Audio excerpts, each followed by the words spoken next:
Hi guys, it's Dean here from the Strike Engineering Department.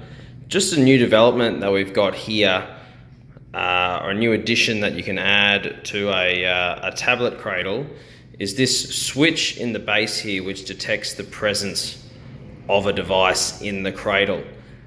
So basically there's a wire that comes out of the cradle, which I've got here, which you can connect to a mechanical switch hooked up to the handbrake, so that if the handbrake is released in the vehicle and the device is not in the cradle, I'll just join these wires.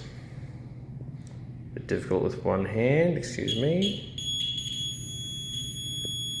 You get that annoying high-pitched squeal from the cradle telling you that the device is not in there.